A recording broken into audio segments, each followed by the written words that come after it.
Good morning, Jackednnerdy fans. Welcome to my non-spoiler review for the new Blumhouse horror movie, Imaginary. Now, this movie is not to be confused with the upcoming Ryan Reynolds fun-filled comedy. This is a horror film. Now, before I jump into that review though, as always, make sure you hit that subscribe button. That way you guys never miss out on a video. And if you do enjoy our content, please make sure you give it a thumbs up. It is the greatest metric that YouTube uses when deciding to promote our videos to other users, and it doesn't cost you a thing. So smash that thumbs up button. We would greatly appreciate your support.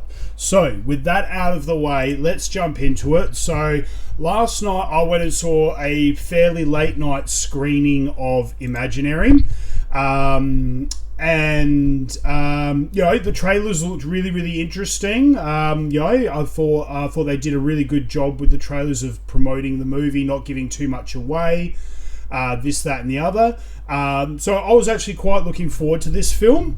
I did not even realize it was a Blumhouse movie until the opening credits started rolling, so that was a very pleasant surprise. I've absolutely loved Blumhouse Productions and all of the stuff that they've done.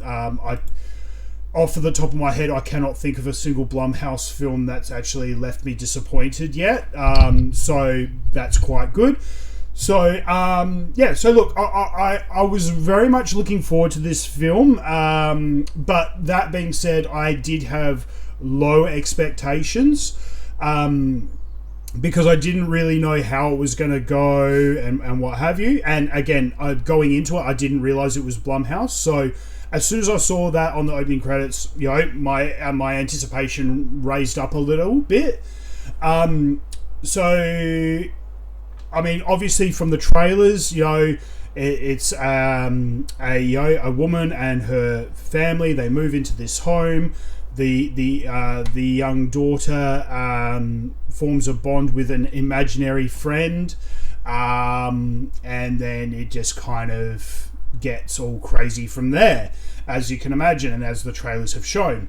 The story is nothing new, kind of thing. It's a pretty standard-ish kind of horror idea or premise. They might have made a few tweaks here and there. Something that's pretty harmless in the form of a child having an imaginary friend. What would happen if they made it horrifically terrifying and evil, or this, that, or the other? It wasn't a too outlandish premise, which I thought was quite good, actually. It was very grounded. The production quality was really good. It didn't feel cheap. It didn't feel like, I wouldn't classify it as an A-grade film. Obviously, naturally, like no horror movie is an A-grade film. You leave that for the likes of Dune and, Lord of the Rings and, those kind of high-level kind of productions. So I would say it's a B grade, your pretty standard B grade film, but like I said, the production quality was really good. It didn't feel cheap. It didn't feel like it was shot rushed. It didn't feel like it was shot in a hurry.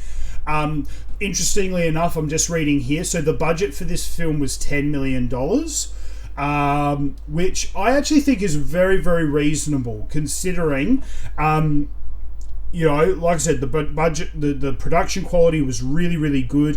One thing I absolutely loved about this film, and it's not a spoiler, but one of the things I absolutely loved about this film was that it didn't rely super heavy on visual effects and CGI. The majority of the effects were live action visuals. They maybe only used very small amounts of CG and special effects for very minor kind of things and smaller scenes. So, like I said, for considering the budget was $10 million, I think they used that money really wisely and made a really good film. It's The cast, I thought, was really good as well. I'm just going to look up some of the cast names here. It's not coming up on Google as it normally would. Let's go here. Here we go. So DeWanda Wise, she was really, really good. I was a bit apprehensive about her and her acting style, but she did a very, very good job. Tom Payne, who plays the male lead, he was alright. He wasn't in it super a lot. I think his character was really quite wishy-washy, but he did alright. But it's very much a throwaway character, very unmemorable, and not a lot in there. Taegen Burns, who plays the eldest daughter, she did a good job. She was really very unlikable for a lot of the film, but that's what the character was supposed to be, and I think she did a fantastic job. Very, very pretty as well. To me, the highlight was Pyper. Now I hope I don't pronounce her name wrong, but Pyper Braun, spelled Braun. She's the young girl that you see in all the promo material, the girl with the imaginary friend. She was absolutely adorable in this film, and absolutely brilliant in every scene that she did. I absolutely adored her. I thought, to me, she was the biggest highlight. Absolutely adorable, cute as a button, and I absolutely loved her character and felt for her quite a lot. So, to me, at the absolute highlight. And then finally, you've got Verónica Falcón and Betty Buckley. So, really, really small cast in this film. There's not a lot of people in this film, which is, again, really, really good. It keeps it very contained. Small cast, small budget.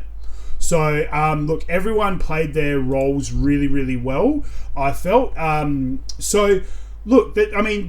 This is just what we, as horror fans, this is what we love. It's a very, very small, contained, well-told story, doesn't leave a huge amount of loose ends or anything like that. Like, you can just basically watch this film, very self-contained, very very quick, precise, explains everything, great, good acting.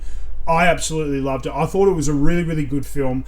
Am I going to go see it again? Probably not at the cinemas, but definitely, Mrs. Jackednnerdy, I think, would like this film. So probably when it comes out on streaming, we'll probably sit down one Sunday evening or Sunday afternoon and watch it together as a couple. Definitely think it's a great watch for anyone. So if anyone who's a horror fan, definitely go out and check out Imaginary. I think you'll be pleasantly surprised. Interestingly enough, on IMDB at the moment, it's only been out for 24 hours, so IMDB currently have its scores 4.9 out of 10, which I think is pretty low. I haven't got a Rotten Tomatoes score. Let's have a look. We'll just see if there's a Rotten Tomatoes. Rotten Tomatoes don't have a score out on it yet, so I can't give you a Rotten Tomatoes score. But like I said, all in all, I found it to be really, really enjoyable. I thought it was quite good. In my opinion, this is another win for Blumhouse. Again, they've not only have they met my expectations, they've exceeded my expectations on this film. So I can't wait to see what's next through Blumhouse. I've heard a few rumors of upcoming projects that they're in early development of, hopefully for next year or the year after. Can't wait. Absolutely can't wait. So in my opinion, look, I'd give this movie a solid 6 to 7 out of 10. Again, really enjoyable. Definitely don't think it's a waste of time or money. So I would encourage everyone out there, if you're a horror fan, go and check out Imaginary. You definitely won't be disappointed. So that's my review for Imaginary. Again, do not confuse this film with the upcoming Ryan Reynolds comedy, which is If. Imaginary Friend, If. This is definitely not that film. the Ryan Reynolds film comes out in a couple of years. Make sure you smash that subscribe button, guys. We've got heaps more content coming out. Next week, I'm going to be doing a review of a new interesting little, I don't know, I'd call it cult film or low-budget film, Love Lies Bleeding, which looks really, really interesting. The week after, though, is going to be a jam-packed week because we've got the full season review for the HBO series Masters of Air, which has Austin Butler in it. I'm really enjoying that series at the moment. We've got Ghostbusters coming out. We've got the season finale for Halo. We've also got the Roadhouse film coming out on Paramount Plus. And the week after that, we've got Godzilla vs. Kong and the sequel to Pooh, Blood and Honey. So we got a jam-packed couple of weeks coming out. So make sure you hit that subscribe button so you don't miss out on any of those videos. And we'll catch you in the next video. Until then, stay jacked, stay nerdy.